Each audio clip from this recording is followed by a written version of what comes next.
Muy buenas tardes. Puede iniciar con su presentación. Bien, muy buenas tardes.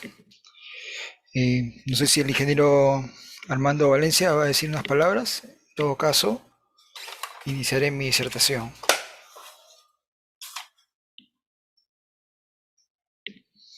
Ok, muy buenas tardes con todos y todas. Vamos a, en esta oportunidad, conversar acerca de un tema que es también bastante importante dentro de la crianza de cuyes. Me refiero al mejoramiento genético de esta especie y haremos énfasis en lo que es la selección y el manejo de los registros.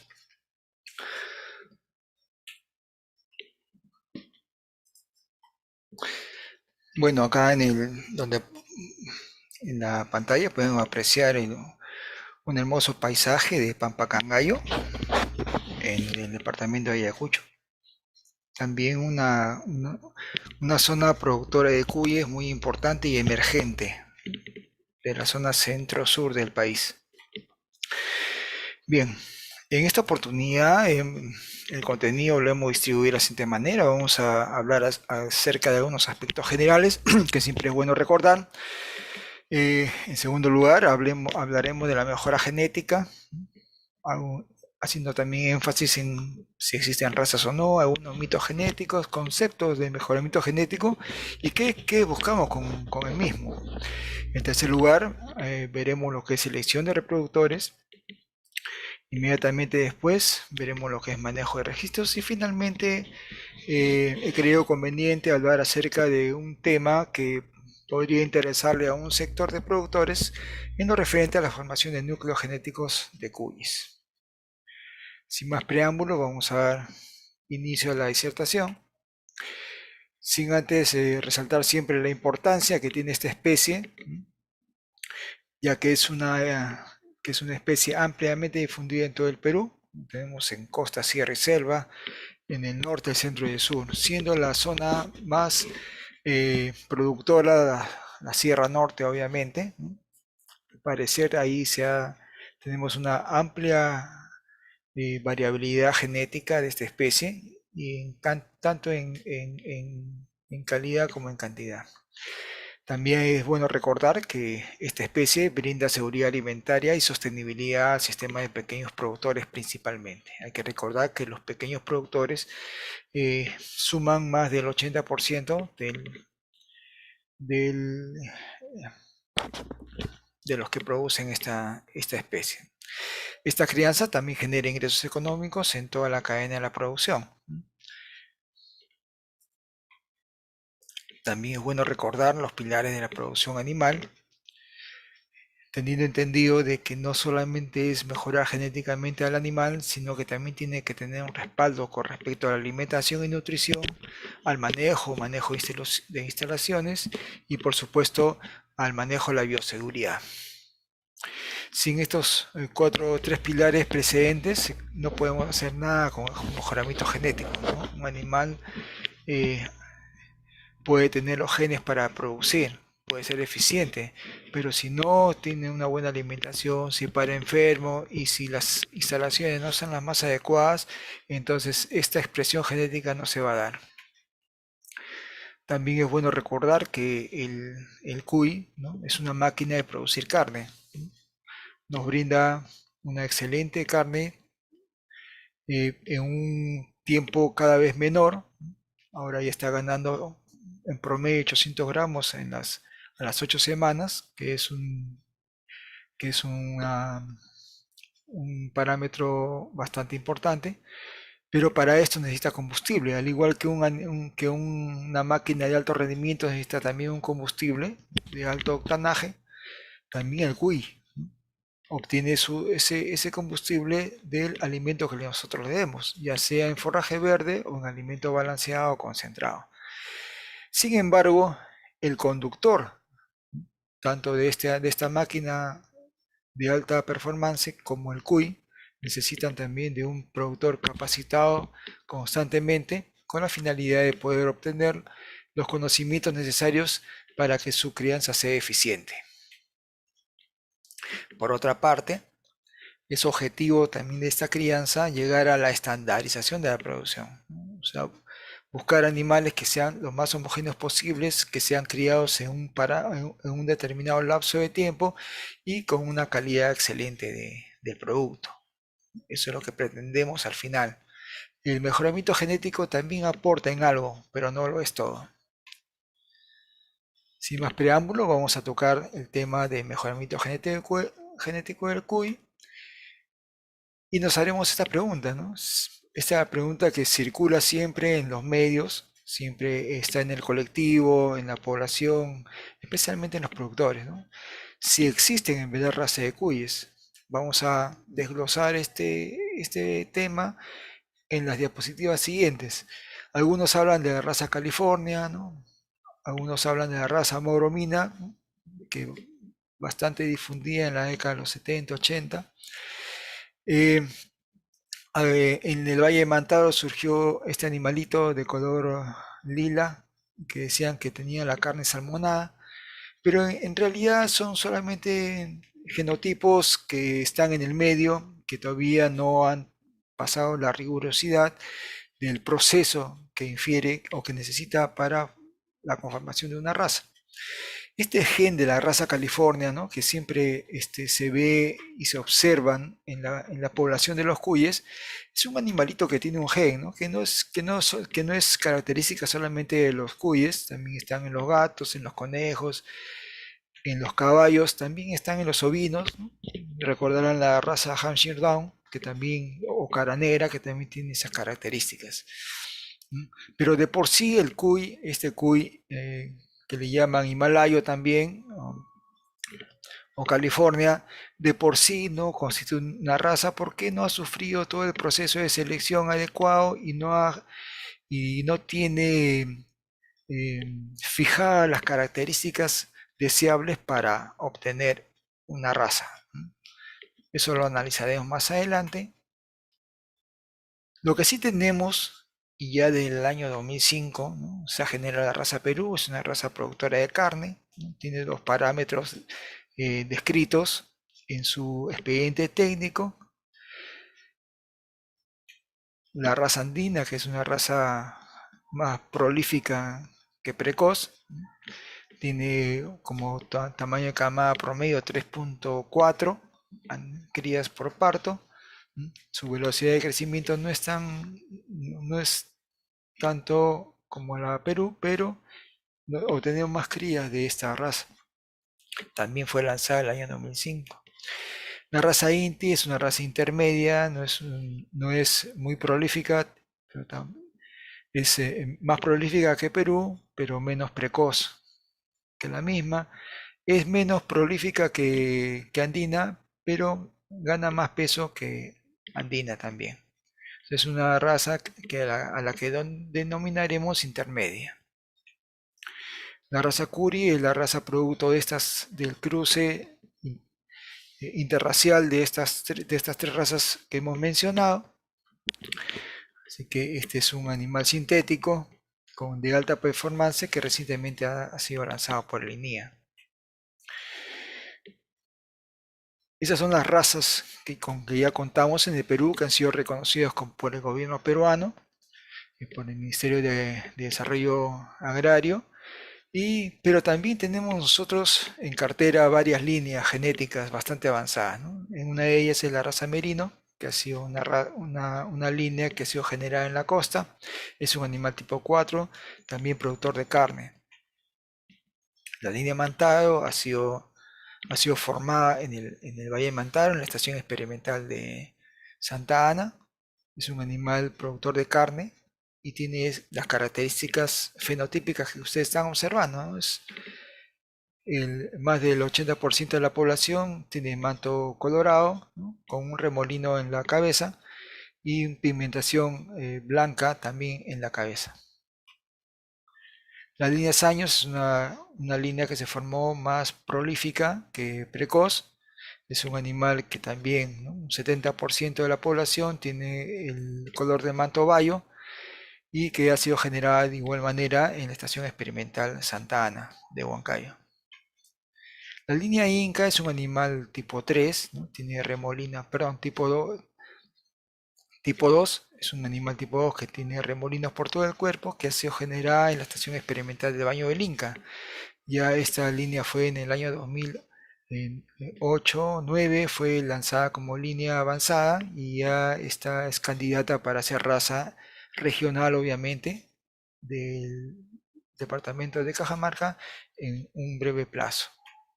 De igual manera, la estación experimental de Baños del Inca, en Cajamarca, también tiene una línea bastante avanzada denominada chota, que es un animalito también bastante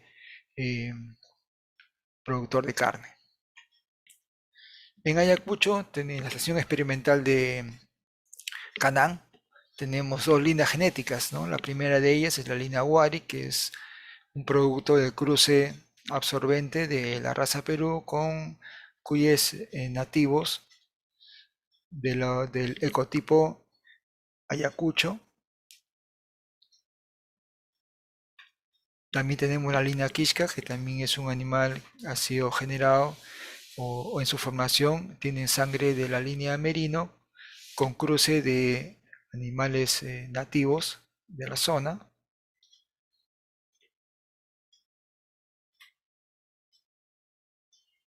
Bien, he querido denominar esta parte como mitos genéticos. ¿Por qué? Porque existe en el medio, ¿no?, algunas interrogantes, ¿no?, que a veces se generan dogmas con respecto a esto. Y es con respecto al número de dedos, ¿no? Eh, las razas que les he mencionado, todas ellas, para llegar a la denominación de raza, tienen que tener una fórmula de dedos de 4433, ¿no? Entonces, aquel que se dedica a producir reproductores, sus animales tienen que ser necesariamente, deben de tener esa fórmula de dedos, ¿no? Se les debe exigir eso. Aquellos que solamente se dedican a producción de carne, ¿no?, no tienen y no venden reproductores, no tienen ningún impedimento que los animales sean polidactilios, ¿sí? Porque al final el mercado no te compra por el número de dedos, ¿no?, simplemente por la unidad por cada animal. Igual es en los restaurantes, ¿no? A nosotros no nos piden un animal que sea de 4 dedos, 6 dedos, 7 dedos. O sea, es hasta para efectos de comercialización, hasta el momento, eso no tiene relevancia. El número de dedos tampoco no se ha demostrado científicamente que tenga una relación en cuanto a la producción o la productividad. O sea, tan bueno puede ser produciendo carne un animal polidactilo como un animal que solamente tiene fórmula de dedos 4433.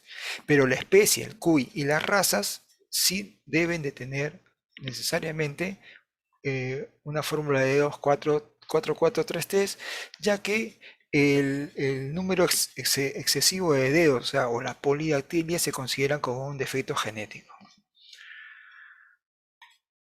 De igual manera con el color de los ojos. Eh, Muchos manifiestan que los ojos rojos son eh, son animales que los animales que tienen ojos rojos son nerviosos, ¿no? O sea, son poco dóciles, etcétera. Pero eso tampoco está demostrado científicamente. Y de igual manera que con el número de dedos, los animales que tienen color rojos pueden ser igual o más productivos que los que tienen ojos negros. Así que esa característica tampoco no tiene ninguna relación con la producción ni con la productividad en una granja de cuyes.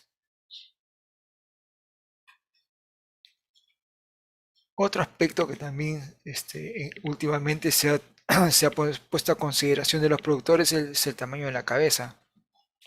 Tanto así que ya la mayoría de productores seleccionan animales ñatos, ¿no?, como el de la parte inferior izquierda, con respecto a los animales que son más trompudos o cabezones. A ver, acá también esto no tiene nada que ver con la producción y con la productividad. Si uno selecciona, se hace una selección por fenotipo, por apariencia, nosotros podemos perder muchos animales valiosos, ¿no?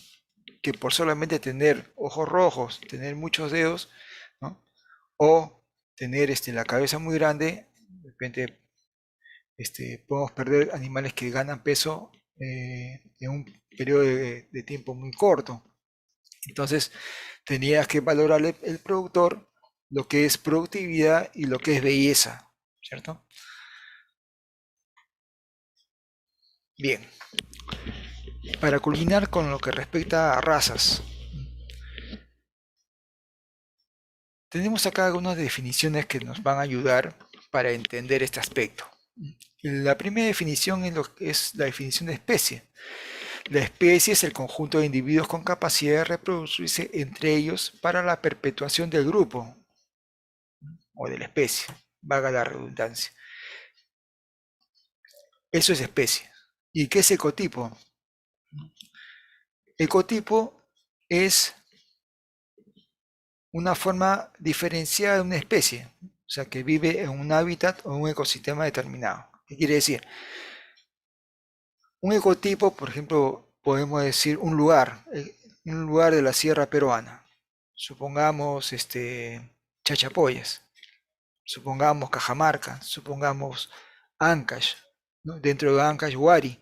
Entonces, en esas zonas donde se producen cuyes, existe un tipo de cuy que está adaptado a esa altitud, que está adaptado a la alimentación que le dan en esa zona que está adaptada al clima. Entonces, eso corresponde a un ecotipo determinado. Si esos animales no han sufrido cruzamientos, entonces van a tener una variabilidad genética mayor que otros, porque hay que recordar, ¿no? Y lo veremos más adelante también, que la selección, ¿qué es lo que hace? Hace que se pierdan genes, ¿no? Que se mantengan algunos, que son los de producción, pero que en el proceso pierdan genes. Aquellos animales propios de una zona que no han sufrido ningún cruzamiento con animales mejorados constituyen un ecotipo. Vamos más adelante. Este ecotipo puede degenerar en una línea. ¿Cuándo genera o es generadora de una línea? Cuando estos animales se seleccionan por una característica determinada. Yo tengo mis animales pongamos, de Pampangangayo, en Ayacucho. Son de esa zona. Yo los llevo de una zona de repente un poco de un medio ambiente no tan adecuado, o sea, hace mucho frío, tiene poca alimentación, etcétera. Les mejoro el medio ambiente, o sea, les pongo mejores instalaciones, le doy alimento balanceado, concentrado, le doy forraje de excelente calidad, entonces el animal va a responder, ¿cierto? O sea, va a responder no genéticamente, ¿no? Sino solamente por el cambio del medio ambiente. Pero va a mostrar algunas características a algunos individuos. Algunos van a crecer más, otros van a ser el promedio y otros van a crecer muy lentamente. Entonces, nosotros para llegar a línea seleccionamos los mejores animales, o sea, los que obtienen, en el caso de si la característica es ganancia de peso, aquellos que obtienen un mayor peso en un menor tiempo posible. Entonces, yo ya estoy direccionando esa población hacia la producción de carne. Entonces ya deja de ser un ecotipo y se convierte en una línea. En efecto, en el Perú, durante todos estos más de 50 años de mejoramiento genético que ha tenido el cuy, y que Linía ha tenido una importante labor en este aspecto, también han desarrollado muchas regiones y dentro de las regiones muchos productores que tienen líneas genéticas avanzadas, ¿no? Que han sido producto de su esfuerzo, de su trabajo. Esas líneas avanzadas han sido producto de selección, ¿no? Han seleccionado los mejores animales y se han identificado esos animales, ¿no? El productor sabe cuáles son los mejores animales que tiene. Bien, llegamos a línea. ¿Y cómo pasamos de línea a raza? Es un paso que también puede durar bastantes años, ¿no? Dependiendo de la presión de selección que se haga, dependiendo de los factores y la disponibilidad de recursos que tenga el productor o las instituciones de investigación, los centros de investigación en este caso, para poder lanzar una raza. Para hacer una raza, se necesita que los individuos hayan fijado caracteres no solamente genotípicos, ¿no? O sea, que todos ganen peso, sino que también los fenotípicos, o sea, la apariencia, que sean semejantes, ¿no?, a ser explotados en las mismas condiciones medioambientales. ¿Ok? O sea, una línea es genéticamente productiva, ¿no? O sea, tiene el genotipo de producción, pero de repente no tiene el fenotipo. Cuando la línea llega a tener ambas características, el genotipo y el fenotipo, o sea, la apariencia, ya puede constituir una raza. Y esa raza, ¿no?, o sea, animales de raza generan también descendencia similares a los padres. Con esto vamos a concluir, ¿no? Una definición de raza también involucra distinguibilidad, dice. O sea, la homogeneidad dentro de las generaciones y estabilidad genética, o sea, dentro de las generaciones. O sea, son dos aspectos muy importantes que tenemos que tener en cuenta para distinguir lo que es una línea de una raza. Este es el proceso que sufren no solamente los cuyes, sino cualquier animal que es sometido a mejoramiento genético, a selección, ¿no? En un inicio, los cuyes nativos han tenido una amplia base, ¿no es cierto? O sea, una variabilidad genética muy grande. Conforme van pasando las generaciones y se van haciendo presión de selección, se va seleccionando hacia una o dos características. Entonces, esta curva se hace, ¿no?, de lo que es así una campana de base ancha, cada vez se va haciendo más angosta, pasa de mesocúrtica a leptocúrtica, donde acá vemos que los animales ya están bastante emparentados, o sea, son muy similares entre ellos. Acá había una amplia variabilidad genética, acá ya no hay mucha variabilidad genética. ¿Ok? Esta es la fórmula básica del mejoramiento genético y no es otra que el fenotipo, o sea, lo que vemos, lo exterior, es igual al genotipo más el medio ambiente. Recuerden que el medio ambiente también juega un rol muy importante en la expresión genética del animal, ¿sí?, en el fenotipo. No solamente basta tener el genotipo, o sea, los genes productores de carne en este caso, sino que si no lo alimentamos bien, que es medio ambiente, si no le damos instalaciones adecuadas, ¿no?, que también es medio ambiente, si nosotros no manejamos la bioseguridad adecuada, o sea, que los animales se puedan estar enfermos frecuentemente, esta genética no se va a expresar en el fenotipo. ¿Ok? Ahora, mejorar genéticamente es cambiar, ¿no?, el genotipo generación tras generación. ¿Ok? Pero ¿qué es lo que nos interesa a nosotros como productores? No nos interesa el tamaño de la cabeza, no nos interesa el color de ojos, cuántos dedos tiene, ¿no? Lo que le interesa al productor, ¿qué cosa es? Que gane peso más rápido, ¿sí o no? Tener mayor cantidad de crías. Esos son parámetros productivos. Obviamente dentro de los parámetros reproductivos también está la fertilidad, ¿no? Nos conviene tener que todas las hembras tengan crías, queden preñadas, ¿no?, y que cada camada también sea numerosa. ¿Ok? Entonces, no nos fijemos tanto en la apariencia, sino en lo que es productivo. Otras definiciones que son importantes para que ustedes puedan estar dentro del contexto y puedan entender algunas explicaciones que les voy a dar más adelante. Ahora, el mejoramiento genético, ¿no?, debe beneficiar tanto al productor como al consumidor. ¿Cómo beneficiamos al productor? O sea, ¿cómo el mejoramiento genético favorece al productor? ofreciéndole animales de mayor peso, o sea, de velocidad de crecimiento, algunos le dicen ganancia de peso, etcétera. Y la eficiencia, que es más importante, o sea, la conversión alimenticia, o sea, todo lo que come el animal debe mostrarlo en carne.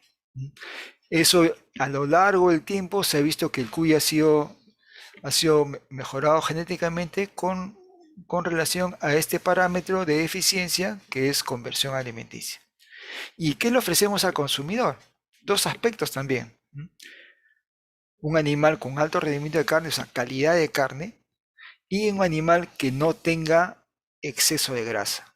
Entonces, también esas características debemos de tener en cuenta cuando nosotros nos dedicamos a producir cuyes.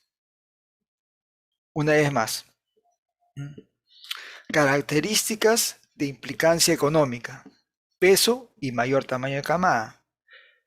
En palabras técnicas, precocidad y prolificidad. En precocidad tenemos la mayor cantidad de razas y líneas, o sea, animales productores de carne.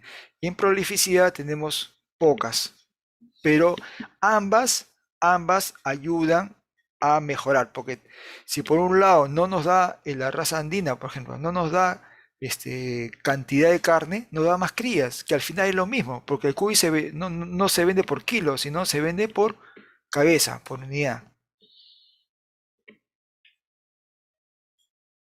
Por lo tanto, es indispensable y es prioritario y es crucial identificar al macho. Porque si nos equivocamos en la selección del macho, no tanto de la hembra, sino del macho, nosotros en vez de avanzar en las generaciones futuras, podemos retroceder. Les voy a proporcionar este detalle técnico, pero que nos va a ayudar a entender qué es lo que conseguimos con la selección. Y acá hay un término que vamos a acuñar solamente en esta ocasión, que es el avance genético.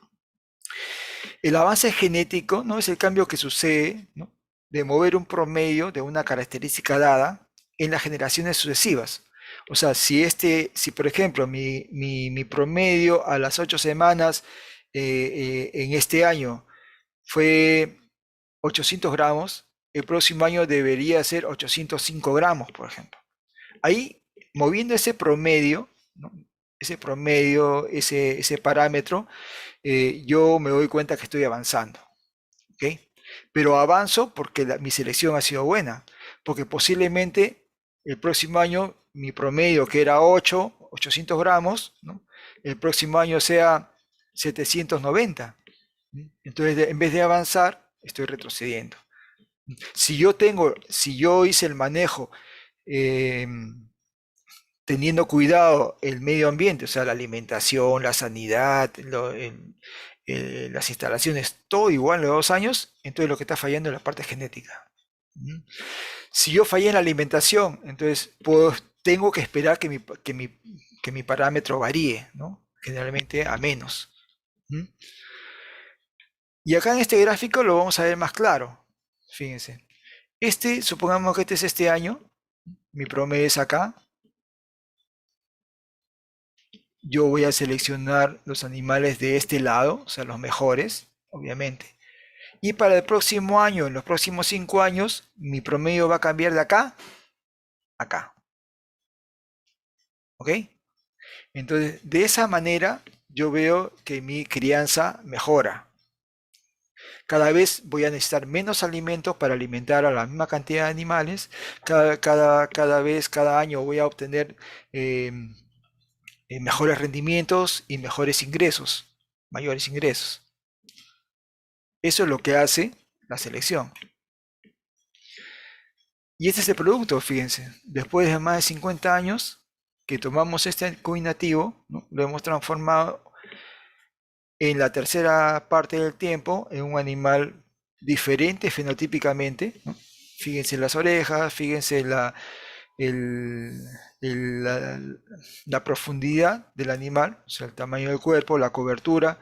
Es un animal obviamente mejorado. ¿Y por qué no nosotros ser ambiciosos como en otras especies, ¿no? Miren, este es un vacuno, es un toro belga, ¿no?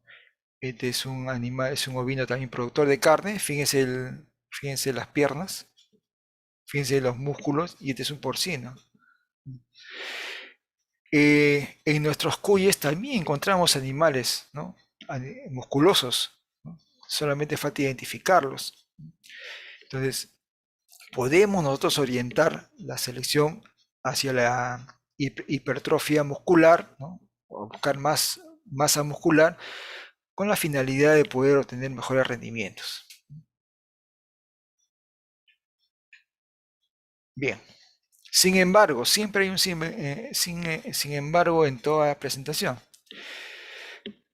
Todo eso está bonito, ¿no es cierto? O sea, mejorar la QI y conseguir animales mejores, precoces, identificarlos. Pero todo eso tiene un riesgo y un costo, que perdemos genes valiosos.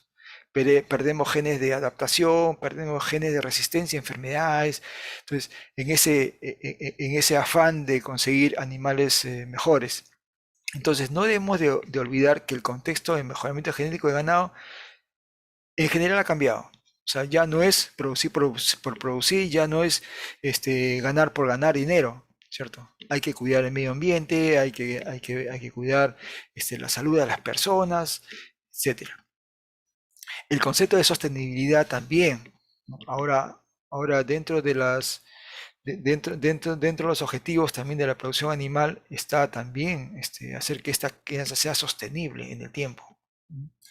Entonces, no, de igual manera, no es cuestión de depredar y producir en un determinado tiempo y después este, no hacer que esto beneficie también a la familia. O sea, el productor no solamente debe pensar en ganar dinero con esto, ¿no? Sino también debe también favorecer a su familia con la alimentación de estos animales.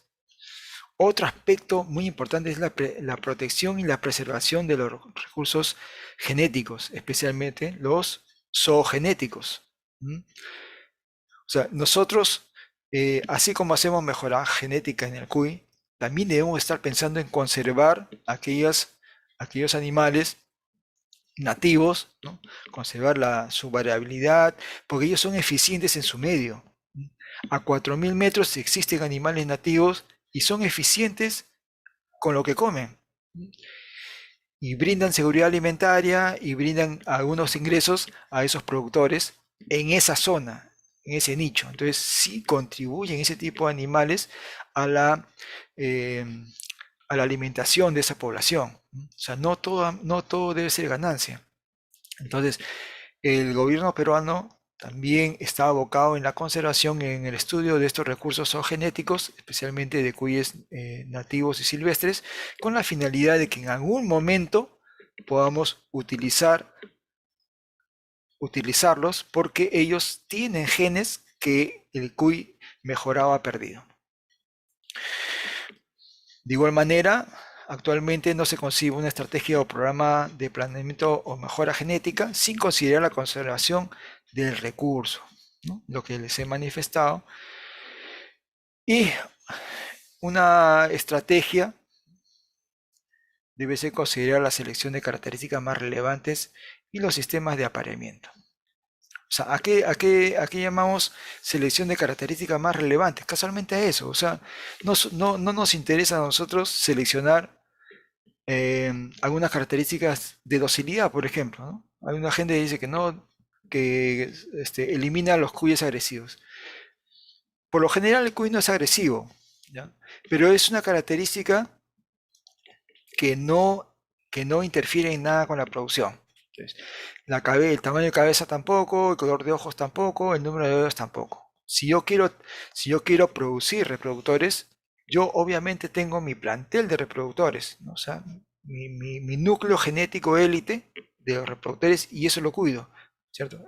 También al final lo vamos a ver. Yo necesito dedicar mi esfuerzo y todo mi tiempo y mis recursos a producir animales que me brinden el mayor peso posible en el menor tiempo.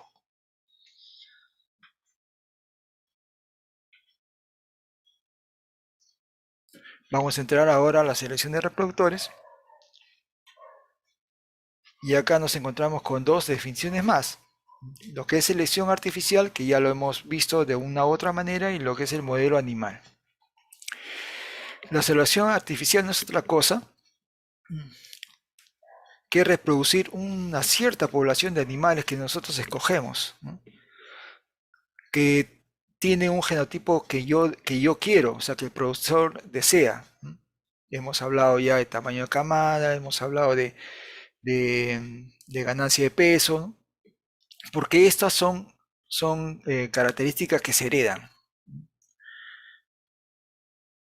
A medida que la selección, ¿no?, va de generación en generación, lo repito una vez más, los genes se hacen más frecuentes en la población. O sea, casi todos los animales se parecen entre sí, ¿no? No hay mucha diferencia entre ellos.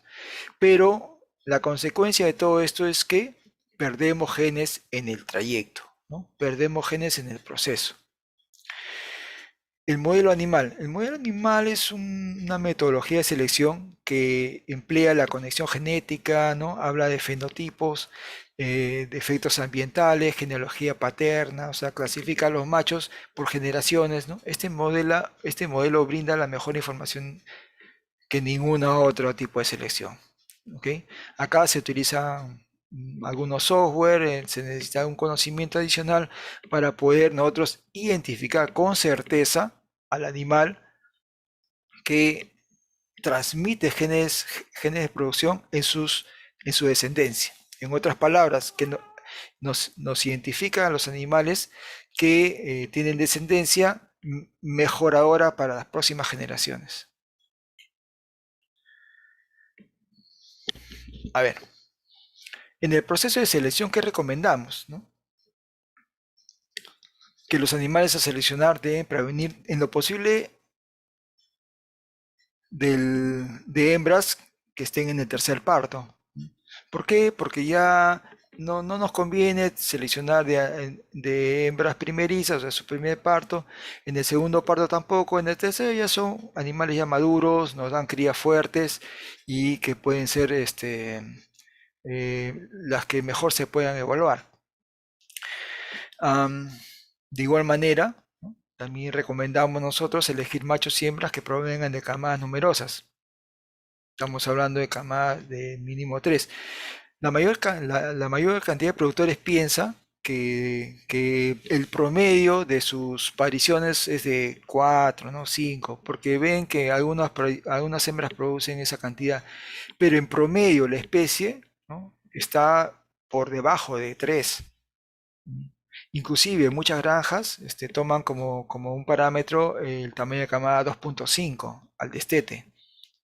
Así que ponernos una meta muy alta en cuanto a tamaño de camada tampoco no es bueno, ¿no? ¿Por qué? Porque nos va a desalentar.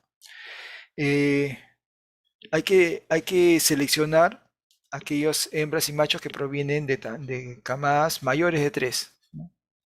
Es lo que se recomienda. Ahora, hay que tener en cuenta que la característica de tamaño de camada está más gobernada por el medio ambiente, o sea, por la alimentación, que por la genética. ¿Ok? Al revés es la ganancia de peso. La ganancia de peso también tiene un fuerte componente genético, ¿no?, obviamente complementado con la parte medioambiental.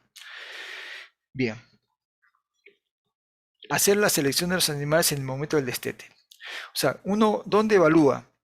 En los centros de investigación evaluamos desde que nace hasta que se va al camal, ¿no es cierto? El productor no se puede dar muchas veces ese lujo, ¿no?, de invertir esa cantidad de tiempo en estar pesando todas las semanas, ¿no?, a sus animales. Entonces, para nivel de productor es suficiente evaluar peso al nacimiento y peso al destete. La ganancia que nos brinde en ese periodo el animal puede ser un parámetro que nosotros tengamos para poder hacer la selección. Entonces, camada numerosa más mejor velocidad de crecimiento nos puede dar una mejor performance, un mejor criterio para seleccionar a los mejores individuos. El otro método más Más exacto es el modelo animal que ya les manifesté, pero que eso involucra un procedimiento que la mayoría de productores no lo pueden manejar sin una previa capacitación. Y finalmente, al momento de evaluar las crías también, ¿no? Hay que ver que los animales sean vigorosos, que tengan buena conformación, que no tengan defectos físicos y que sean obviamente animales sanos.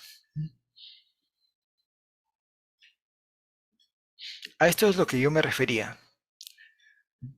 El productor, con esta, no solamente con la observación, sino que necesariamente tiene que recurrir a la balanza y antes que la balanza identificar a sus animales, mediante un arete, una marca, una muesca, algo que pueda distinguirlo de los demás, tener la capacidad de diferenciar este grupo de animales. Toda esta gráfica a mí me representa la población de cuyes que yo tengo. Dentro de una población de cuyes siempre hay diferencias. Por más animales mejorados que sean, siempre va a haber animales que son los mejores, animales que están en el promedio y hay animales que tienen problemas para desarrollarse. Estando todas en las mismas condiciones, existen estas diferencias. Entonces, cuando yo tengo claramente distinguido estos tres grupos de animales, entonces yo me quedo con este genotipo superior, animales de camadas numerosas, animales que me ganan peso en el menor tiempo posible, tanto machos como hembras. Machos y hembras se quedan en este grupo y esto constituye mi plantel, mis mejores animales, mi grupo élite. Acá yo no vendo ni, ni, ni regalo, ni dono, ni cambio, ¿no? O sea, estos animales deberían constituir un grupo de animales que necesitan el máximo cuidado. Acá machos y hembras se quedan. En los animales del promedio, o sea, que le siguen a este grupo de animales, acá yo me quedo solamente con las hembras, ¿no? Porque las hembras siempre van a ser pie de cría y todos los machos los elimino. ¿Por qué? Porque ya tengo machos acá, ¿no? Yo puedo usar un macho hasta con 20 hembras, con 30 hembras, dependiendo cómo sea cómo quiera manejarlo. Si manejo yo un macho con 14 hembras, o sea, que empadre a dos posas, me puedo dar el lujo de prescindir de machos, o sea, utilizar menos machos y puedo vender como carne los de acá, ¿ok? Pero sí me quedo con las hembras porque acá el genotipo superior de repente me pueden faltar. Y de este extremo de acá, los animales poco productores, los vendo todos, macho y hembra, ¿ok? Bien, esta es una muestra del proceso que ha sufrido la raza de Perú en cuanto a conversión alimenticia. En la década del 68 este era 8.26, era su conversión alimenticia, y en el año 2010 ya era de 2.68, ¿no? Estamos hablando en consumo de materia seca. Entonces, en este momento se ha mantenido en este promedio, pero es bastante, ¿no? Es bastante. Este fue en un nivel experimental, ¿no? Pero en este momento está en 3, estabilizado en 3 la raza Curi. Entonces, hemos bajado de 8.26 a 3. ¿Qué quiere decir con eso? Que este animal antes necesitaba comer 8.26 kilos de materia seca para producir un kilo de carne y ahora solamente necesita consumir 2.7. ¿Ok? A ver, para culminar con esta parte, evaluación del plantel de reproductores. Hay un, hay un cociente, un indicativo se llama índice productivo, es un parámetro. Es el valor que se obtiene dividiendo el número de crías destetadas entre el número de hembras empadradas por mes. ¿Ok? En teoría, ¿no? O sea, muchos autores mencionan que el índice productivo debe ser de 1. ¿Qué quiere decir? Que una hembra nos debe dar una cría por mes, o sea, 12 crías comercializables al año. Es bastante alto. Pero yo he visto granjas promedio de 0.5 y les va bien, pero están bien si es que no es menor de 0.7. Claro. Otro punto que tenemos que tener en cuenta es que la distribución correcta de una población es mantener siempre la tercera parte de reproductores, ¿no? Las otras dos terceras partes la constituyen las recrías y los lactantes. En otras palabras, si mi número de recría es superior o mejor dicho, si el número de reproductores, ¿no? es mayor de la tercera parte, entonces, ¿qué quiere decir? Que no están siendo muy productivos. Y si es menor de la tercera parte, quiere decir de que yo no estoy vendiendo la cantidad de animales, ¿no? O sea, me estoy quedando con muchos animales por mucho tiempo en la granja. ¿Ok? Bien, ahora, para hacer todo este proceso de selección no hay otra cosa que identificar. Yo les mencioné los aretes, pero también pueden ser muescas, ¿no? O sea, en los porcinos se utilizan unas marcas en las orejas, ¿no? Los judíos también podría ser unas marcas que me indiquen, ya que si yo no tengo esto en el campo, ¿no? Y si tengo y no lo utilizo también lo mismo, porque estoy perdiendo plata, eh, yo necesito solamente identificar los animales que me interesan. Estamos hablando del productor. Hay muchos productores que sí aretan a todos, pero el problema es que si uno recopila información y no la utiliza, no sirve de nada. ¿Ok? Entonces, el uso de los registros debe ir amarrado de la identificación de los animales. No hay otra manera. O sea, yo no puedo pesar y no saber a quién corresponde ese peso. ¿Ok?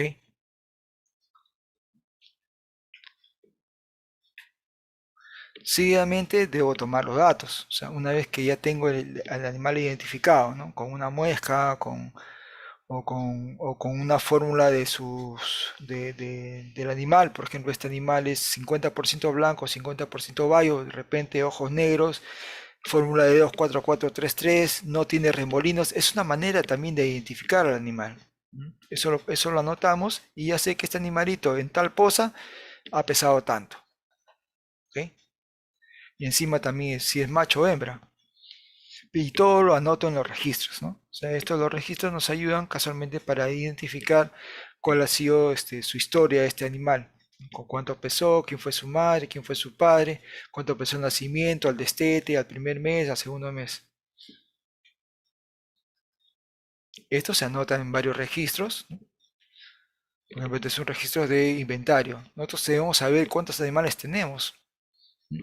Se hace un recuento de animales por categoría, empezando el mes, y conforme va avanzando, anoto los nacimientos, anoto los que mueren, ¿no? Anoto los que vendo, anoto si compro también los ingresos, y todo eso va a un movimiento mensual de ganado, ¿no? Se acaba todo lo que entra, o sea, nacimientos, transferencias o compras, todo lo que sale, todo lo que vendo, todo lo que muere o todo lo que cambia de categoría, ¿no? De lactantes pasan a recría, de recría pasan a reproductores.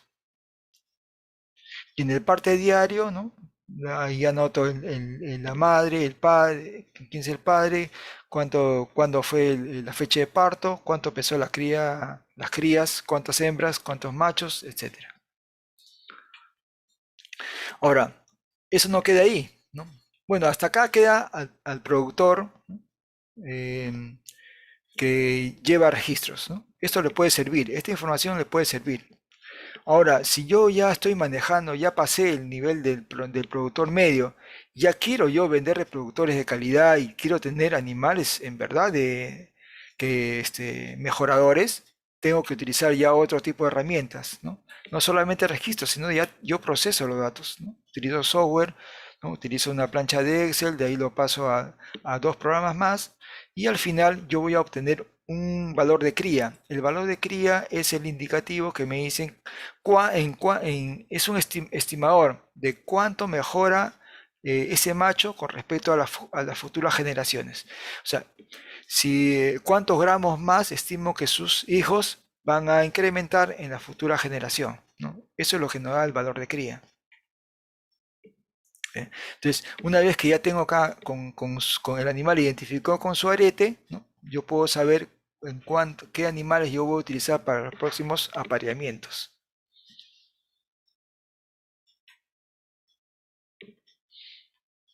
Bien, eso es con respecto a selección. Ahora, ¿cómo yo puedo utilizar en mi granja los registros?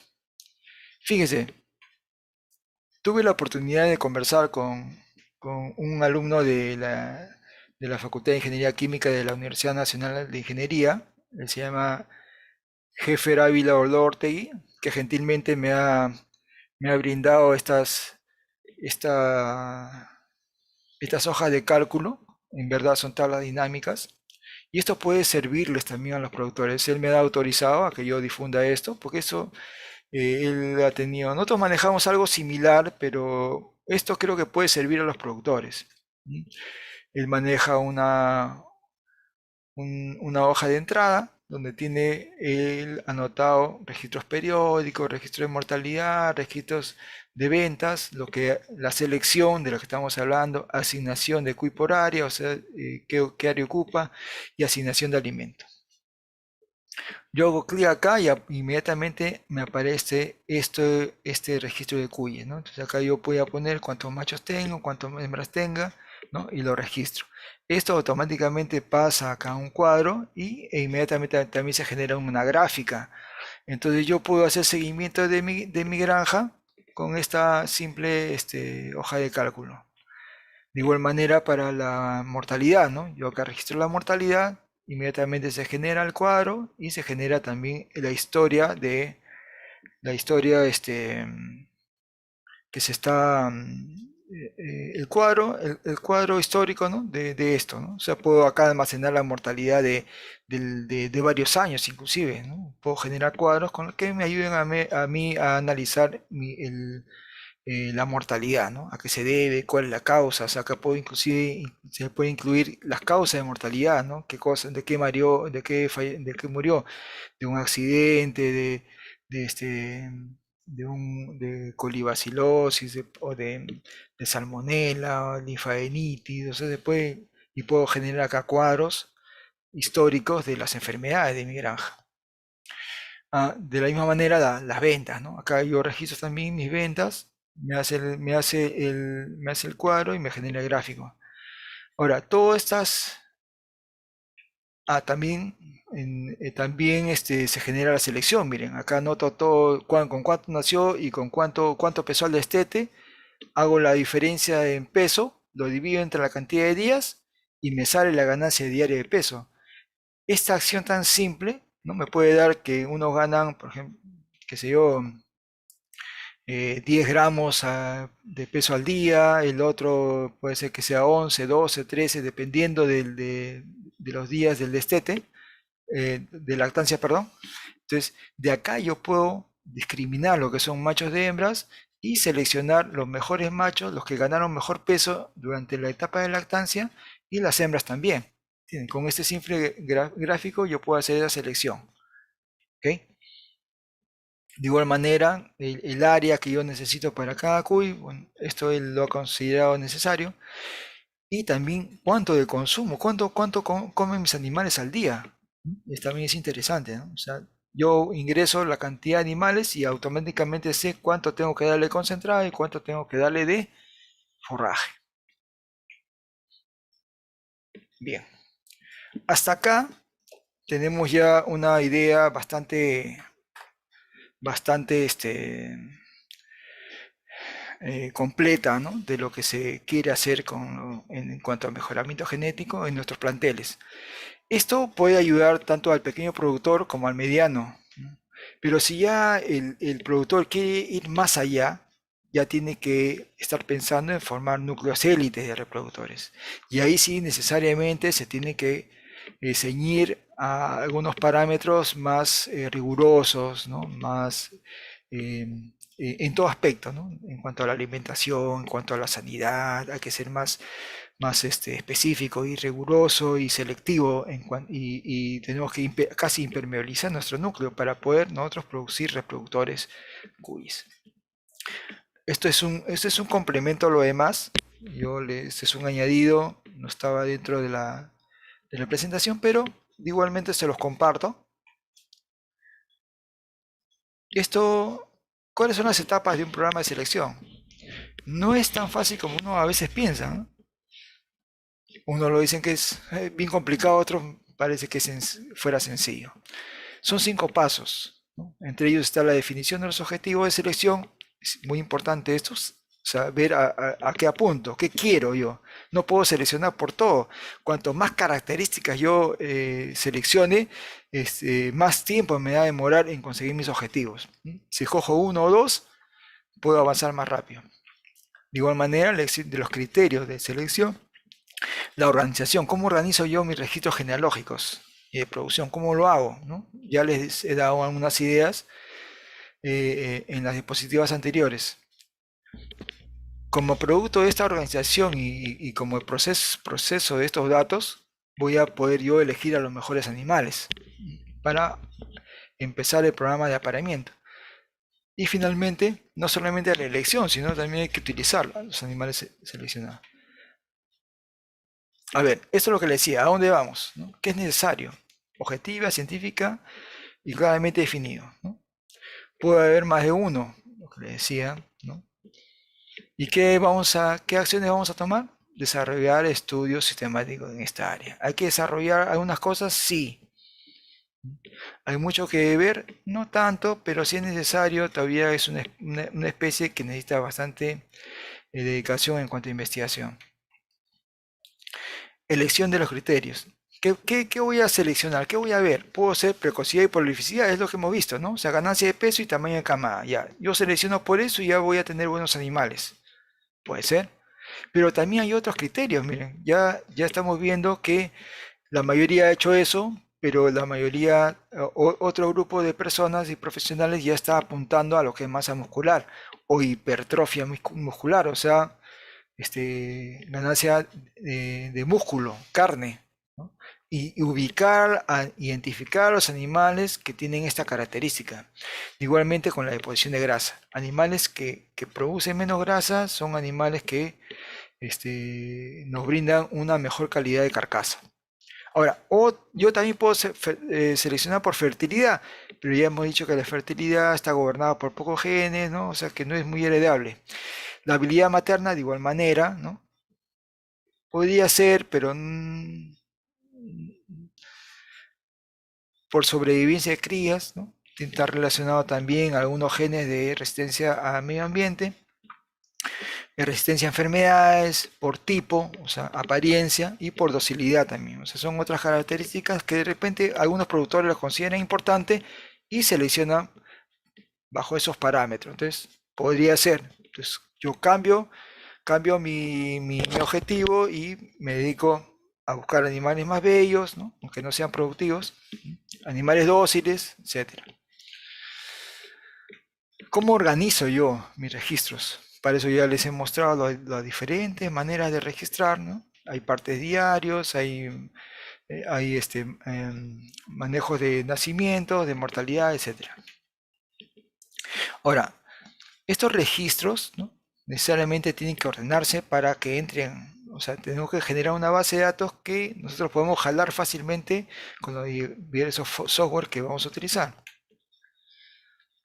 Y al final de todo ese proceso vamos a obtener el valor de cría, que es lo que nos interesa, ¿no? Animales que son positivos y también hay animales que son negativos. O sea, que a sus generaciones posteriores le infieren esta característica de bajar el peso promedio antes que subirlo.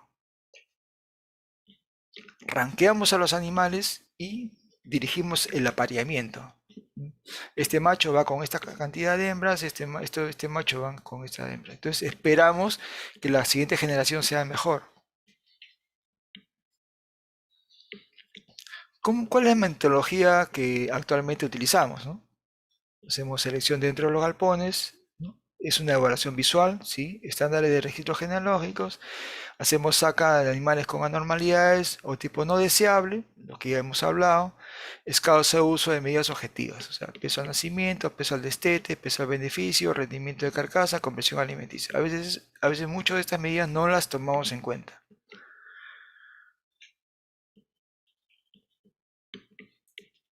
para elección de los mejores animales, ¿no? No hay nada, no hay hasta el momento, bueno, hasta el momento, porque de repente la ingeniería genética nos puede dar más luces más adelante, pero hasta el momento la estimación del mérito genético es lo que tenemos más al alcance para nosotros poder identificar este tipo de animales. Peso al animal con precisión, o sea, eso sí, debemos ser precisos al utilizar las herramientas para obtener los datos, ¿no? O sea, no es cualquier balanza, no es una balanza romana, no es una balanza de, eso, ¿no? Es una balanza de precisión para poder nosotros tener lo más cercanos a la realidad en cuanto al peso. La medición tiene que ser objetiva y dos pesos básicamente, ¿no? O sea, peso al beneficio y su velocidad de crecimiento son dos datos muy importantes para nosotros utilizar este modelo. Este modelo utiliza índice de selección BLAP, ¿no? Que es de la mejor evaluación lineal correcta posible, que es su traducción en castellano. Rápidamente, porque esto no genera mayor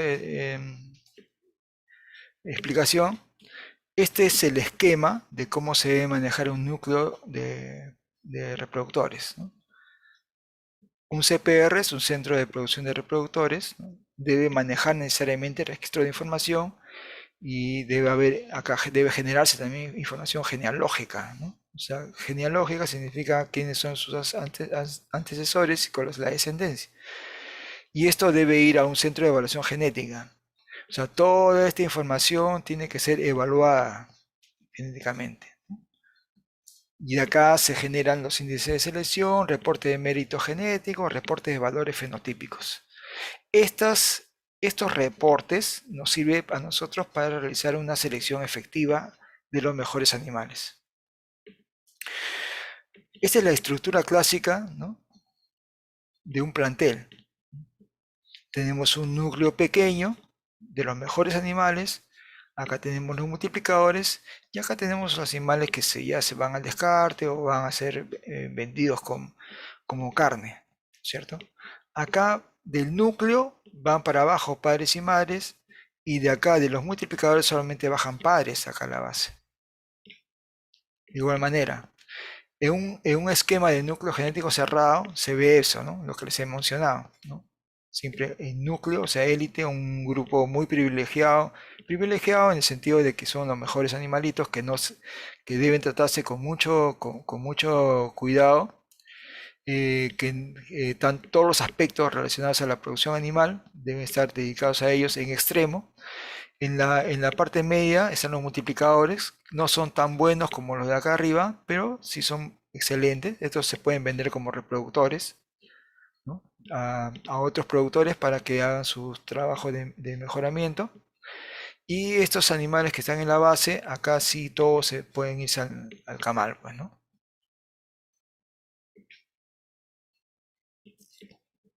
En un esquema de núcleo genético abierto, porque rápidamente nosotros podemos llegar a la consanguinidad, los mejores madres van acá hacia arriba, o sea, es un feedback, ¿no es cierto? O sea, bajan y suben, o sea, acá van bajando padres y madres, ¿no? Acá se reproducen, los padres bajan, las mejores madres de acá se seleccionan, se evalúan, se seleccionan y van subiendo, ¿no?, para retroalimentar el núcleo.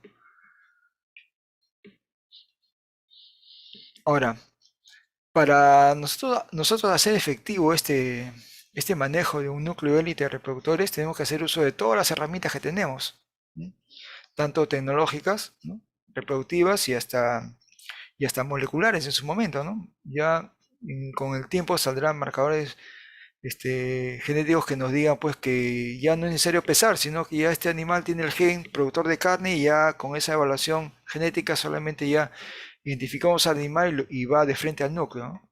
A futuro será eso, pero mientras tanto no, tenemos solamente las herramientas del empadre controlado o dirigido, la inseminación artificial que todavía no se ha generado una tecnología eficiente, pero a futuro podría ser, y también tenemos la transferencia de embriones, ¿no? O sea, para nosotros conservar los individuos genéticamente superiores, pues, ¿no? Ahora, si yo manejo varios grupos genéticos y hago cruzas entre ellas, ¿no? Como parte de mi estrategia para generar un núcleo genético, debo tener bien diferenciado los números de los aretes, o sea, no puedo equivocarme. Puede ser que Andina salga un Bayo, o de Perú salga un Bayo también, ¿no? O de Inti salga un Colorado, ¿entienden? Pero salió del Inti. ¿Cómo me doy cuenta de que ese animal no es Perú? Por la numeración. ¿Ok? Entonces, tener cuidado con los códigos que manejemos, si es que tenemos este, varias líneas o núcleos genéticos, o perdón, o sí, pues, o líneas genéticas o varios genotipos, ¿no? Que yo quiero cruzar, entonces debo identificarlos por separado con códigos diferentes. Bien. Y finalmente, lo que siempre yo les recomiendo a todos los productores, ¿no?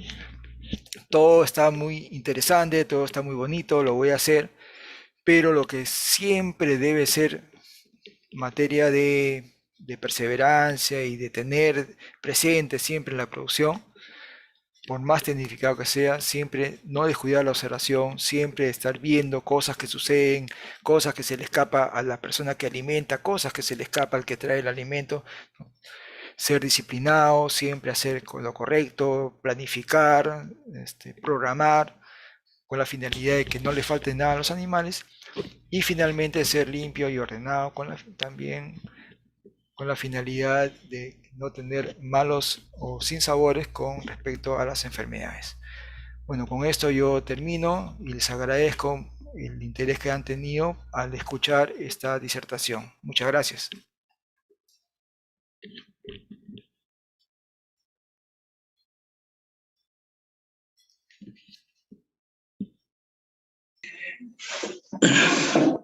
Buenas tardes, ¿me escuchan bien para hacer las preguntas que tenemos que han hecho acá algunos de los participantes?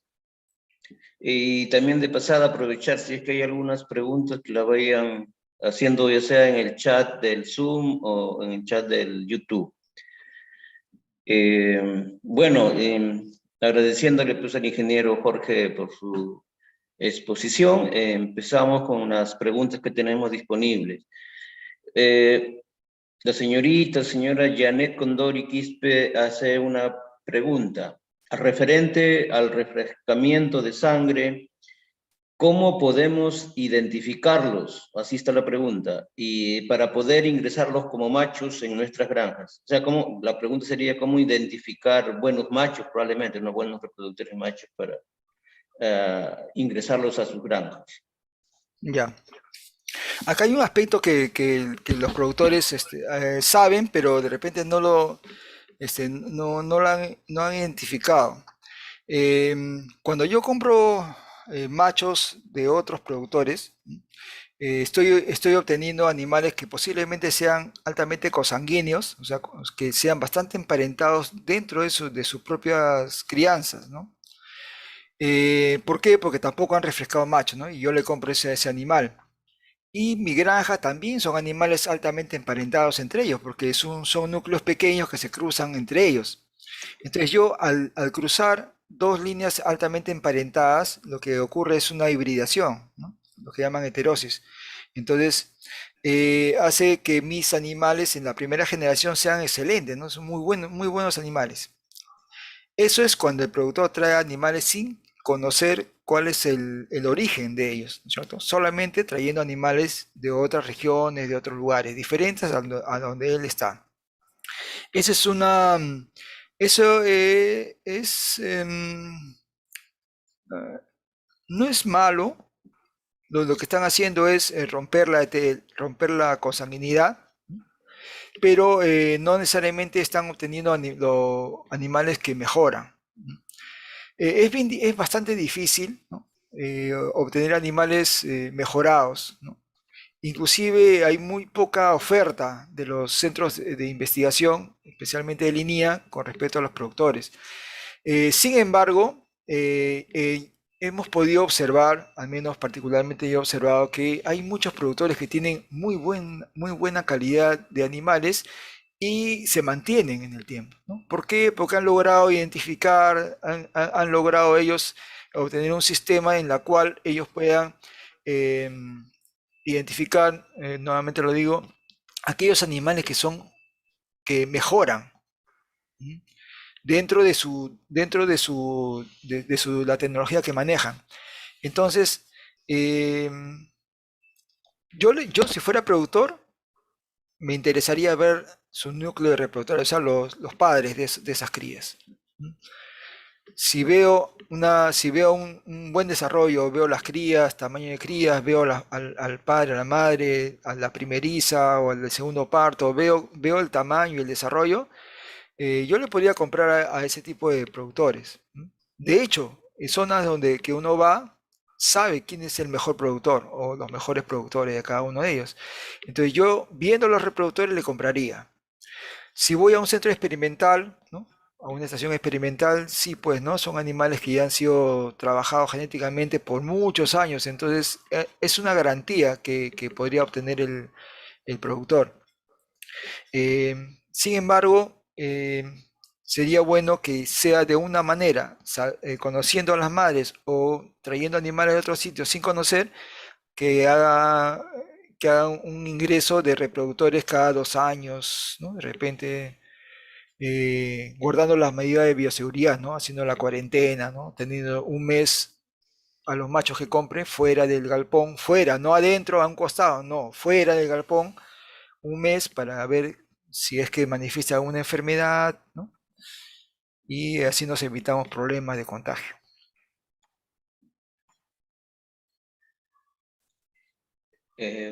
Bueno, gracias por tu respuesta. Hay otra pregunta, Jorge. El señor Juan José Carvajal Proaño. ¿Cómo identificar a las hembras o a las madres, en todo caso, ¿no? Bueno, se supone hembra. ¿Y cuántas hembras por macho se puede manejar? Ya. Bueno, hay que tener claro que más rápido mejora genéticamente una población el macho que la hembra. ¿Ya? Nosotros necesitamos no tanto, si vamos a empezar a comprar hembras y machos mejorados, ¿no? La recomendación pues, siempre va por obtener animales de la zona, ¿no? Adaptados, hembras estoy hablando, y comprar los machos sí, ¿no? De repente ser más escrupuloso, no comprar animales grandes, ¿no? Comprar animales de un mes, pero que sean hijos de planteles mejorados. Eh, un macho puede atender, dependiendo del área que tenga, en 1.5 metros cuadrados, un macho con 7 hembras de cuyes mejorados. Si no son muy mejorados, son animales pequeños, un macho con 10 hembras en 1.5 metros cuadrados.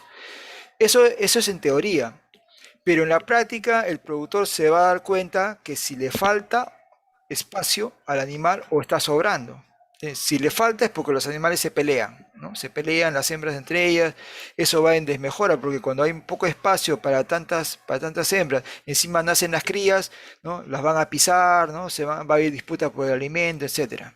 Entonces, el equilibrio dentro de la poza tiene que observarlo siempre el productor, ¿no? No solamente dejarse llevar por la teoría, ¿no? Sino que tiene que estar en permanente observación.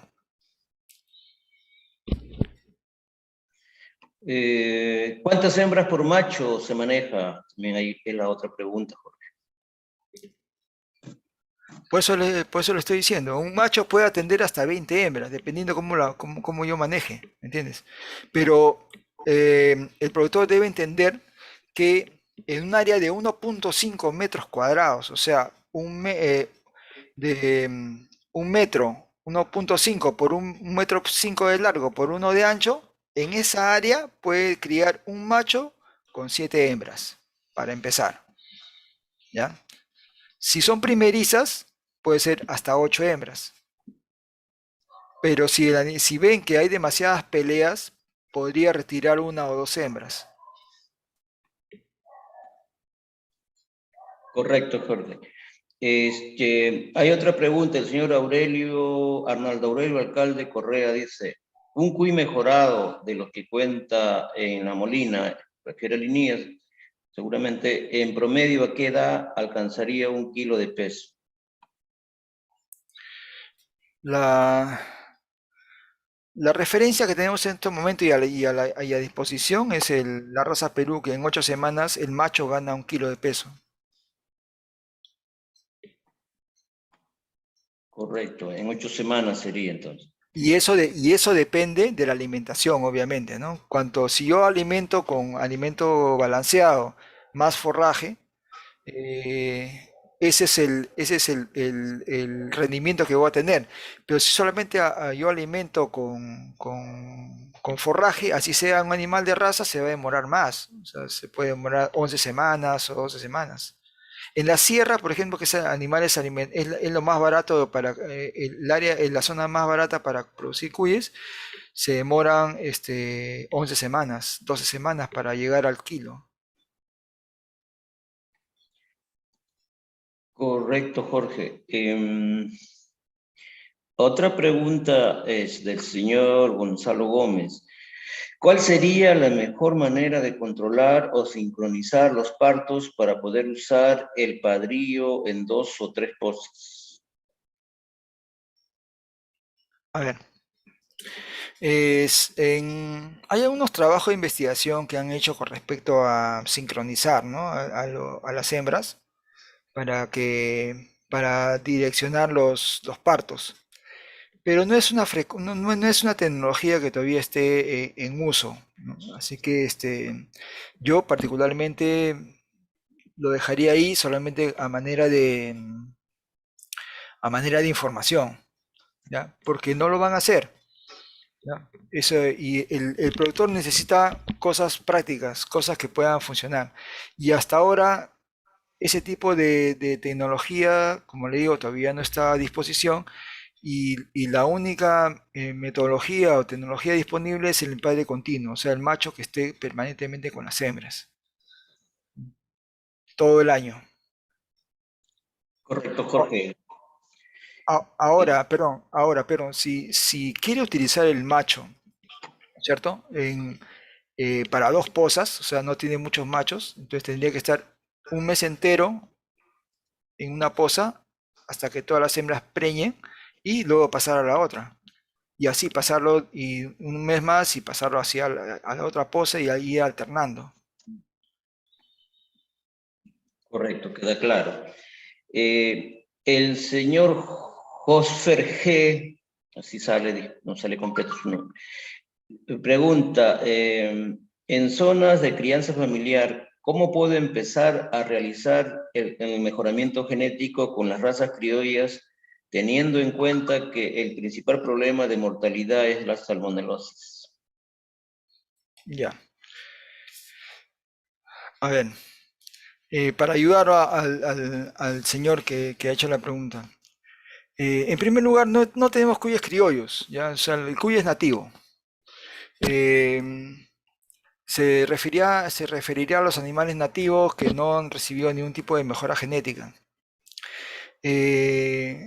Lo más práctico que yo siempre he recomendado y he visto que da resultados es que utilicen el pie de cría. Llamamos pie de cría a aquellos animales que son de la zona. Entonces, para avanzar genéticamente, ¿no? Genéticamente y ese productor está en una zona donde está cercano a centros poblados, tiene la posibilidad de vender, podría hacer mejoramiento genético. Pero si no tiene si le es muy difícil conseguir animales mejorados, mejor es trabajar con esos animales nativos que también tienen su valor, ¿no? O sea, ellos con lo que comen generan ingresos a los productores, porque el mejoramiento genético no está diseñado para hacerles problema al productor, ¿no es cierto? Porque un animal mejorado requiere de unas características diferentes. Les mencioné el ejemplo del auto, ¿no? De carrera. Si yo tengo ese auto, no le voy a meter petróleo, ¿no es cierto?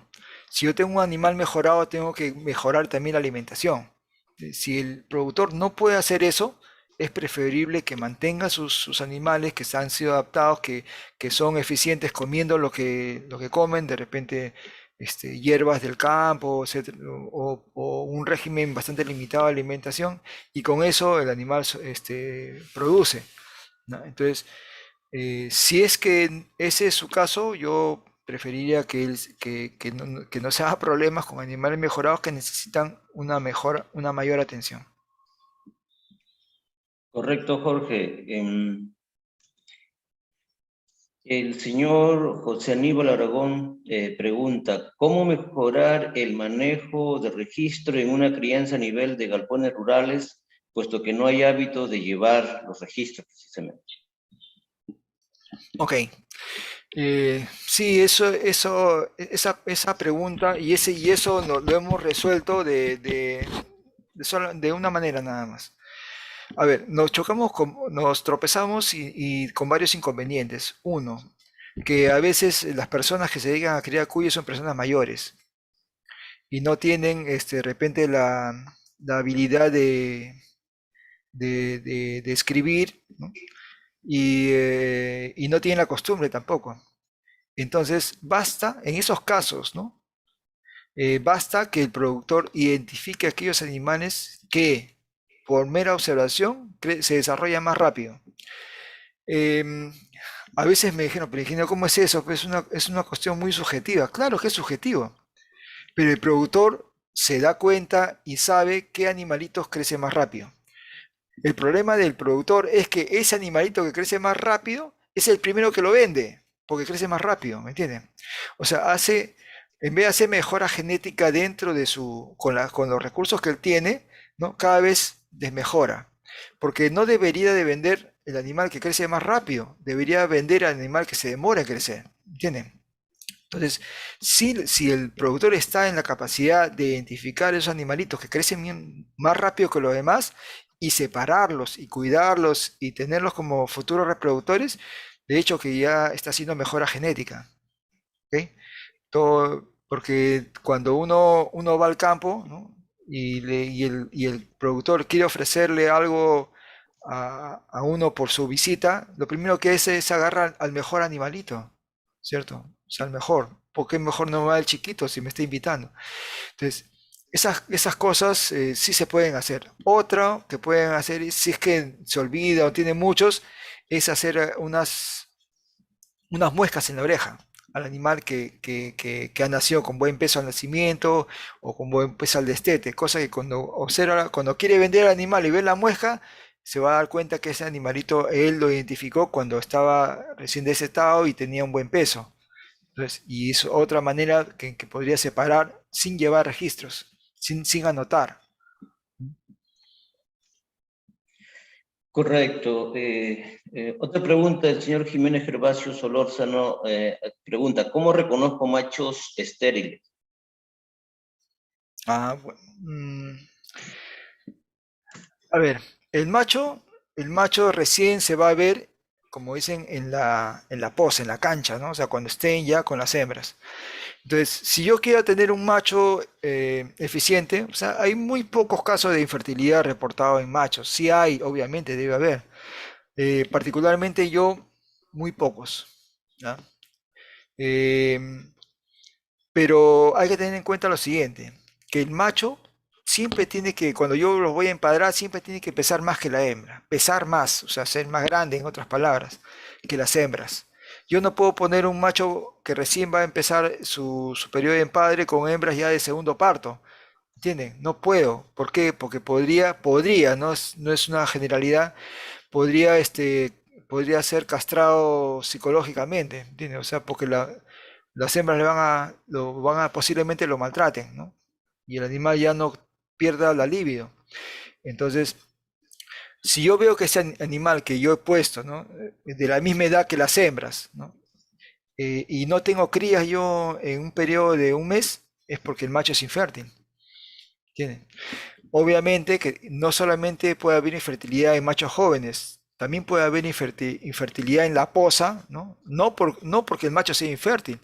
A veces, si yo cuando reviso al macho, a veces después que empadra queda un líquido seminal, ¿no es cierto? Si la posa está sucia o tiene polvo, esa se puede adherir el guano a esa zona del prepucio y puede hacer una costra, algo duro. Entonces el animal ya cuando quiera copular ya no puede, ¿no? Porque ha tenido ese tipo de lesión. ¿ya? Entonces, es una infertilidad causada por un agente externo, ¿no? No porque el animal no produzca espermatozoides, sino porque es un descuido del productor. ¿Sí? O sea, tenemos que revisar constantemente los machos. Muy bien, Jorge. El señor Juan José Carvajal Proaño, ¿qué le parece cuando las hembras paren 5? ¿Es más conveniente o mejor 2 a 3? Ya les he dicho que el tamaño de camada está condicionado por el manejo, o sea, por el medio ambiente, en este caso la alimentación. Si yo hago una adecuada alimentación en la parte previa en el último tercio de gestación, donde el animal, o sea, o los animalitos ganan hasta el 70 peso de su peso final, entonces, si yo le doy un plus ahí, puedo obtener animales de buen peso. Pero si eso yo lo hago previo al empadre, ¿no es cierto? Tengo hembras bien alimentadas, hembritas que van a ser recién empadradas con buena condición, entonces voy a tener una mayor cantidad de crías. ¿Entiendes? Son dos cosas diferentes. Una cosa es el peso de la cría y otra cosa es el número de crías. ¿Ok? En ambos casos juega un rol muy importante la alimentación y la nutrición. ¿Ok? Si yo hago una buena alimentación previo al empadre, entonces yo me aseguro de tener un tamaño de camada superior a 3. Y eso se ve en las granjas. En las granjas donde solamente obtienen una alimentación pobre, hay animales, las pariciones no son muy grandes, hay animales que con poca alimentación te dan 4 o 5 crías. Esos animalitos tienen el gen de la prolificidad, o sea, deberían ser seleccionados también. Pero sea más tamaño de camada por la alimentación, ¿ya? En ese caso, no es malo tener más de 5 crías, de hecho que ahí paren hasta 7. En ese caso, y si el productor puede, debería habilitar maternidades. La maternidad es un ambiente pequeño de 40 por 50, de 40 por 40, donde a la hembra que tiene esa cantidad de crías yo la pongo sola. La alimento sola y la hembra va a alimentar, va a tener la oportunidad de lactar a todas sus crías y en un alto porcentaje logra salvar a todas.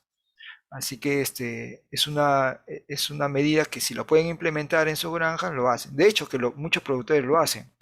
¿Mm? Correcto, Jorge. A ver, esto es algo rapidito de repente. El señor Jorge Izquierdo Emerit dice, para iniciar una crianza de cuy, ¿me podría indicar si el INIA tiene a la venta y cuál es el costo individual de cada cuy y el costo de toda una camada? Eso ya lo comentaste, pero igual, por favor, la respuesta.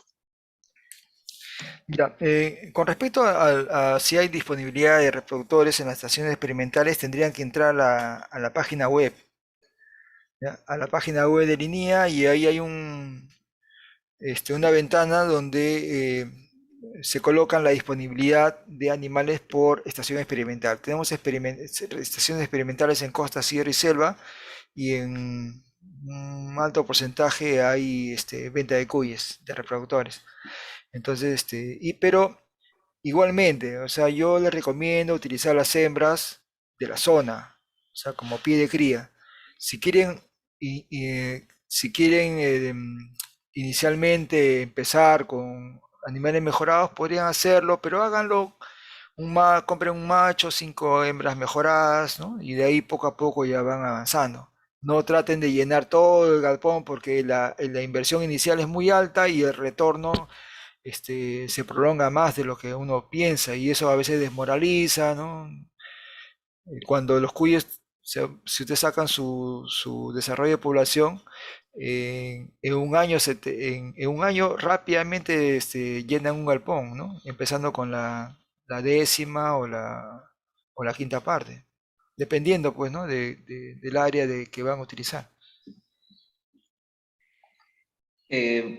Bueno, gracias, Jorge. Neri González Alvarado pregunta, dice, que compró cuyes de la raza Perú, que si bien tiene buenas características de prolificidad, con camadas en promedio de 3, sin embargo tiene una alta mortalidad. estima el 18%. ¿Por qué será? Dice. Ya. Bueno, eso sin mayores referencias, poco difícil de contestar, pero habría que ver si está criando en piso o en jaulas. Eso hace una diferencia. Si es que esa mortalidad, ¿dónde está más ubicada en qué época del año, ¿no? ¿Dónde está criando? ¿En costa, sierra o en selva? La mortalidad se incrementa cuando hay demasiada humedad, ¿no? En la sierra, especialmente en los meses de lluvia. En la costa también, cuando hace demasiado calor. Entonces, está sujeto a muchos factores. Pero en todo caso, la limpieza de las pozas, la buena alimentación y un ambiente adecuado, o sea, que no sufra frío ni excesivo calor, ayuda a que la mortalidad de las crías disminuya. Correcto, Jorge, gracias. Para avanzar, y falta poquito. El señor Davis con Castillo Cárdenas, ¿cómo podríamos acelerar el mejoramiento genético de cuyes? ¿Habrá técnicas o procedimientos de ayuda en esto? ¿Podría darnos un ejemplo, por favor? De acuerdo a lo que hemos visto en la exposición, todo depende del productor. O sea, si tiene la disponibilidad de realizar prácticas que aceleren la mejora genética, o sea, una de ellas es hacer una adecuada selección utilizando las herramientas que se ha expuesto, o sea, el registro, la identificación, el peso de los animales, ¿no? Uno va a avanzar rápidamente. Hay que tener en cuenta que el cuy es una especie que tiene una generación, las generaciones son cortas, ¿cierto? O sea, se pueden obtener hasta 4 partos en un año. Entonces, se puede avanzar, el avance genético puede ser bastante rápido. Ahora, otro factor importante es la presión de selección, o sea, si yo selecciono, no es igual que yo seleccione 20 reproductores, ¿no? Rankeados para una siguiente generación que solamente 10, ¿no? O sea, los 10 van a ser mucho mejores que los 20, ¿no? Entonces, así yo puedo acelerar más rápido, pero mucho va a depender también de los factores medioambientales, ¿no? O sea, los otros componentes de la producción animal, que son la alimentación, la sanidad, ¿no? O sea, todo por la parte genética me puede ir muy bien todo. Puedo tener registros, identificación, puedo tener todo el sistema, pero qué tal me falla la alimentación, me falla las instalaciones, me falla las medidas de bioseguridad, se mete una enfermedad, entonces me echa todo por tierra. O sea, todo es integral, ¿ya? O sea, todo tiene que ser manejado de una manera integral. Gracias, Jorge. A ver, dos últimas preguntas por el momento del señor Waldimar Martínez. La primera, un reproductor macho, ¿cuántos años es necesario tenerlo como reproductor? Y también a una hembra, ¿no? A una reproductora hembra. O sea, ¿cuánto tiempo puede estar, cuántos años, cuánto tiempo puede estar un reproductor macho y cuántos una hembra? Claro, en ambos casos un año nada más, ¿no? Inclusive algunos al tercer parto ya a las hembras la envían al camal, ¿no? Al tercer parto. Pero por lo general es un año. ¿Por qué? Casualmente relacionado a la pregunta anterior. Mientras yo disminuyo el espacio generacional, ¿no? de la vida de cada grupo de animales, o sea, se supone, entre comillas, que mi avance genético va a ser más rápido. ¿Ya? ¿Por qué? Porque los que vienen, las crías que vienen, se supone que van a ser mejores que los anteriores, iguales o mejores. Entonces, de nada me vale yo mantenerme con animales por más tiempo, o sea, tener los 5 partos, 6 partos, económicamente no es rentable, porque ya sabemos que un organismo ya que tiene un buen tiempo ya en producción, ya cada vez es más ineficiente. Entonces se enferma más, hay mayor mortalidad de crías, etcétera. Entonces, si yo puedo mantener, ¿no? Hasta tercer parto, dar de baja a las hembras y si tengo excelentes machos, podría yo alargarlo, pero igual, ambos macho y hembra deben tener un año nada más en producción. Bueno, la segunda pregunta es parte de lo que ya he respondido, ¿no? Dice, ¿cuántos partos es recomendable tener una hembra? Ya lo respondí. Una siguiente pregunta de la señorita Luz Yanel Abreu. ¿Cuánto debe pesar un cuy para el destete? Para que ya esté listo para el destete. También esa es una pregunta que no se puede responder con una cifra, porque tiene muchas variables. Uno, si es un animal que no es mejorado y otro animal que es mejorado, que otro es de raza, son parámetros diferentes. Lo que hay que tener en cuenta es que el destete no debe ser más de 20 días. En la sierra lo tienen más días porque hace frío, bueno, porque dicen que mencionan que tienen se desarrollan mejor con las madres, ¿no? Hay un componente de verdad ahí, pero no es total, porque hay unos que destetan a los 14 días. Hay que tener en cuenta que el hecho que esté con la madre hace que es porque está lactando, pero si vemos la curva de lactación de la hembra, al día 11 ya está bajando, o sea que es ilógico tenerlo ya mucho tiempo con la madre, ¿no? Porque ya no hay leche casi. Entonces, además que está gestando ya posiblemente a la siguiente generación. Entonces, le va a restar, o la madre en vez de destinar esa energía o esos recursos a la nueva cría, se la está dando a un animal ya que no la necesita. Y el peso al destete es variable, pues va a depender de primero con cuánto pesó al nacer y cuántos hermanos tuvo. O sea, cuanto más hermanos, cuando la camada es mayor, el peso al nacimiento es menor y el peso al destete también, obviamente, ¿no? Comparado con un parto de uno o de dos. Entonces, no hay punto de comparación. Lo que sí es importante más que eso, que esa pregunta, es la sobrevivencia de las crías. O sea, si yo soy exitoso en tanto, la mayor cantidad de mis lactantes llegan al destete. Gracias, Jorge. Bueno, acá hay como, debe ser una inicial o el señor Maucasti, 2009, de Colombia, dice, ¿a qué se debe que cuando las cuyes, o sea, las hembras, paren, abandonan la cría causando la muerte de estas? Ya.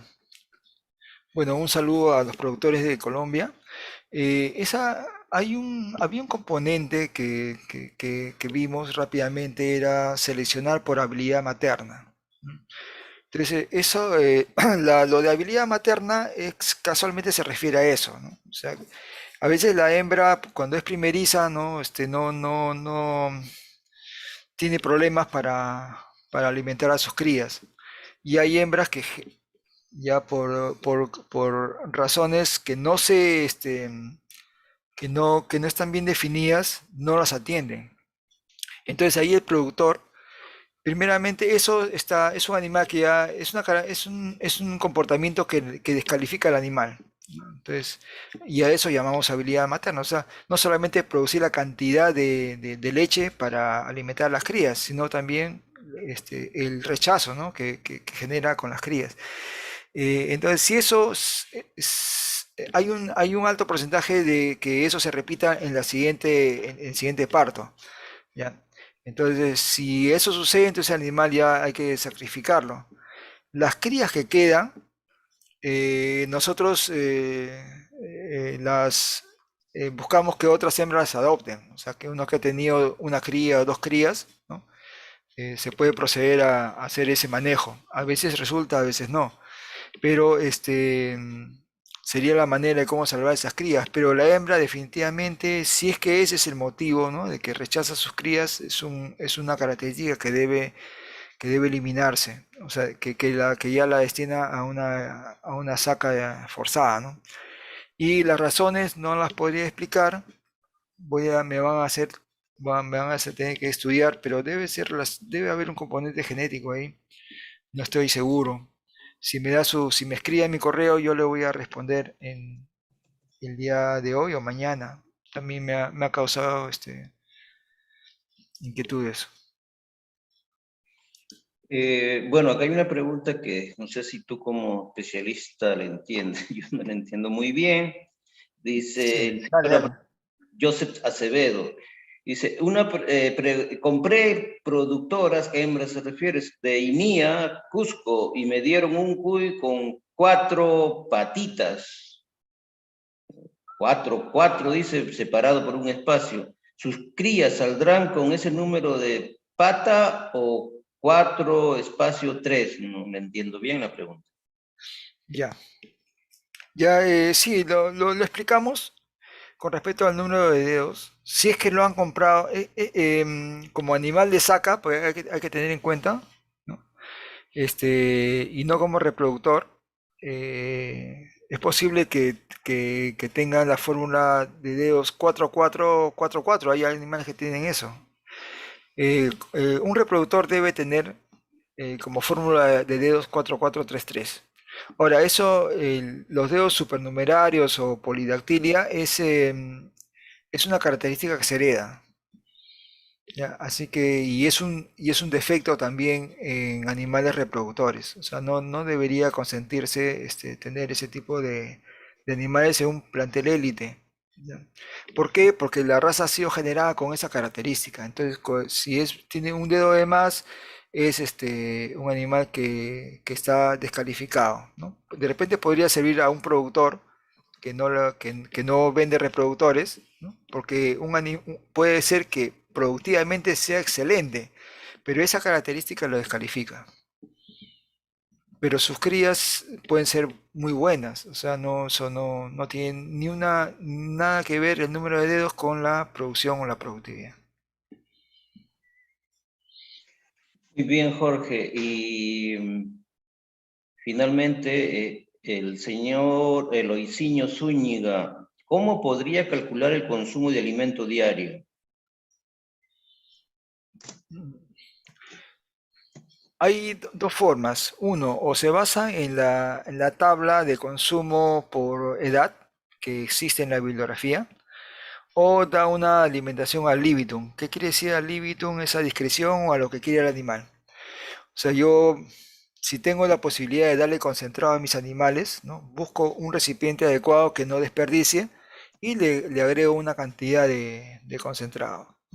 Si es que eso se acaba rápidamente, ¿no? En el día, es porque falta. Si me está dejando para el día siguiente es porque o no les gusta o le estoy dando de más. Entonces, cualquiera de las dos maneras tienen para poder alimentar a sus animales. Bueno, con eso damos, creo, por concluidas las preguntas, o la respuesta, mejor dicho, ya no hay más preguntas. Agradecemos al ingeniero Jorge por su participación. Asimismo, agradecemos la participación, la presencia de compatriotas de diferentes lugares como Castilla, Arequipa, Chota, Cajamarca, Jacatepeque, La Libertad, de Huánuco y de los hermanos andinos de Colombia y Ecuador que han estado presentes. Muchas gracias a todos. Jorge, de repente tus palabras de despedida también, finales, y gracias también a los amigos, a los compañeros de línea que manejan la plataforma por su colaboración, por su apoyo. Muchas gracias a todos. Los esperamos en una nueva capacitación para el mes de mayo. Muchas gracias. Tenemos para mayo, nosotros como Donoso, cultivo de ajo. Jorge, tus palabras finales, por favor. Muchas gracias a todos. Sí, muchas gracias, Armando. Sí, solamente para agradecer una vez más a los organizadores por esta oportunidad para poder expresar algunos conocimientos a los productores y en especial agradecer a Jefer Ávila Olorte, que tuvo la gentileza de proporcionarme esta hoja de cálculo, que todavía está en fase de preparación, ese es un avance, pero él está gustoso también de compartirla a aquellos que deseen trabajar con ella, ¿no? Con esto ya yo me despido hasta una próxima oportunidad y muchas gracias. Hasta luego.